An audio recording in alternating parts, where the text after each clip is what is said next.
pesky Sunday games that keep getting in the way for the Browns. We'll talk to their team reporters, go inside both organizations here in just 30 seconds. SportsCenter is brought to you by Mako. Mako's ready to fix those dents, repair that collision damage, spray on a fresh coat of paint with online estimates, contactless service, and their best price guarantee.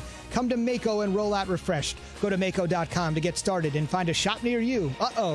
Better get Mako. I made too many mistakes to win the game. Can't miss that one to AJ. You know, a high schooler can make that throw. The Chargers are going to win. Burrow looks on in disbelief.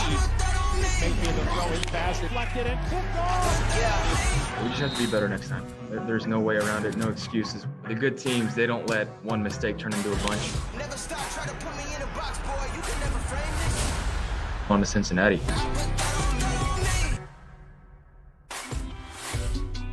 I believe On to Cincinnati has been copyrighted by somebody else, but that's fine. That's fair enough. Keyshawn J. Will Zubin. We're brought to you by Progressive Insurance. More NFL Come on, talk. Baker. Get it together. Speaking of Baker, let's go right to the Shell Pennzoil Performance Line. Let's bring in Jake Trotter. He covers the Browns 24/7, 365 for ESPN. Jake, simply put, to Jay's point, how do you think Baker will bounce back after that rough start to the season? It really was a tough start to the season for Baker. He was missing open receivers, holding on to the ball too long at times, had the interception on the opening drive, which kind of really set the tone for the game and really showed some of the same indecisiveness that plagued him throughout the 2019 season. Despite all that, Baker said that he felt comfortable in the pocket like he did his rookie year when he was so good. And, Baker wasn't making excuses, but the Browns, had the virtual offseason. They're putting in yet another offense. Baker's playing for his fourth head coach already in Kevin Stefanski. So it's probably not surprising that it might be a little bit bumpy out of the gate for Baker, but he has got to be much better for the Browns to have any chance of contending for a playoff spot. Indeed, Jake. So that's 4 head coaches in 3 years. Lastly, how much pressure is there? You talked about Baker individually. How much pressure is there collectively on the Browns to avoid that 0-2 start tonight? There's a ton of pressure on Cleveland right now. The expectation for this team, given the talent on both sides of the ball, is to contend for a playoff spot and finally snap the league's longest playoff drought, which is now up to 18 years. And it's hard to see how they get there without defeating Cincinnati at home. And if Joe Burrow outplays Baker Mayfield and the Bengals win this game, you're going to see so much negativity surrounding this team. They have a chance to put the Ravens' performance in the rearview mirror if they can come out and take care of business against the team that they have more talent than. But the way that they played in the opener, I think a lot of people are wondering, what kind of Browns team are we going to see tonight?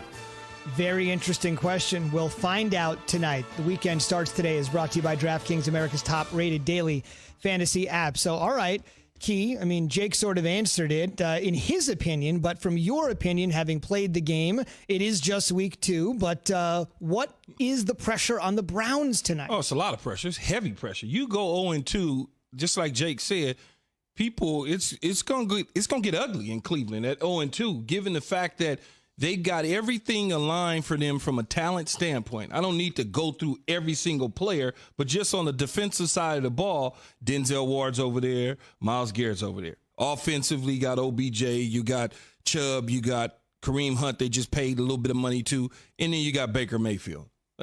So when you look at new head coach Kevin Stefanski coming over from Minnesota, you expected for this offense to look much different than it did in week 1. Put week 1 behind. Cincinnati is not a juggernaut in the NFL. Like, you shouldn't be. No, they're not. Based on your talent and where you're at, you shouldn't be dropping 1 to Cincinnati at home. You just shouldn't be. And I think that they understand that. They know that there's pressure. Eyeballs are watching. No negative things were coming out of camp this year about the Cleveland Browns because it was quiet. It was, shh, don't say anything. Let's just go about our business. And so we expected for them to come out and play much better than they did against Baltimore last week, and it didn't happen. Now you have a chance to erase that performance and put something on film that we all look to and go, okay, this looks like the team that we think they can be to try to make a run into the playoffs, or at least give us some sort of hope that you can put a plus 500 season together. I'm thinking it's a must-win for this team. And I'm not saying that everything will go crazy if they don't win, but the amount of pressure that will be on this team afterwards, and then these storylines will continue to fester. Baker Mayfield, OBJ, can they ever get on the same page if he doesn't get targeted as much? I think there has to be a lot more pressure, too, Key, on Kevin Stefanski. Baker Mayfield is not a Russell Wilson type quarterback. Don't drop him back into the pocket. Get him involved in more play action. I mean, Chubb and Kareem Hunt, these guys rushed for 132 yards against the Ravens. Get him in action that keeps him moving. That's when this team is going to be at their best. Well, the thing about Kevin Stefanski is when you go back and you look at Minnesota, what he was able to do with Kirk Cousins long-term for the years that Kirk has been there underneath him, it was pretty impressive, right? It was better than what you expected. He has some of the same tools with Landry and OBJ. He also has the tight end now, Cooper. He also has the running game. Yeah, Hooper. He also has the running game, and they have a defense. So I think that they'll get in sync. This is the second time around. They can go back and look at the film and see the things that they made the mistakes on, make those corrections on a short week, come out, execute. What I want to see, I want to see execution and flawless. I don't want to see any hiccups. I don't want to see any off penalties, false starts, looking like they're out of sync. I want to see smooth. Even if they lost the game, I want to see smooth, right? I want to see something. That's what they got to show me. They got to show me that. If they show me that, then I'm like, okay. If they go 0-2 though, and it's all herky-jerky, it's going to be problematic. Even if they are smooth, think about what the storylines start on Friday. You have a rookie quarterback that gets the best of Baker Mayfield, right?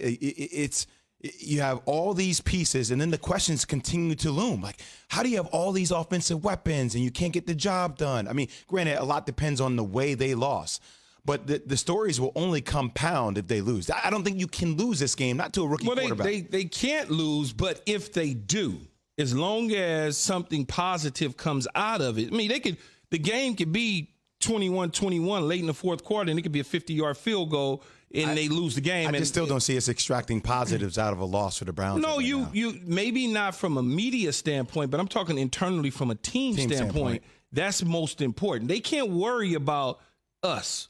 They just can't. They've got to concentrate on getting their team going in the right direction. Sitting around worrying about what the media is going to say, the media is going to find something positive or negative. So you can't worry about that when you dealing with a team aspect. That's a great point. We'll talk more about it with Damian Woody. He'll join us on the Shell Pennzoil Performance Line at 7:15. What do you got? I was going to say very quickly, that's one thing for us to say.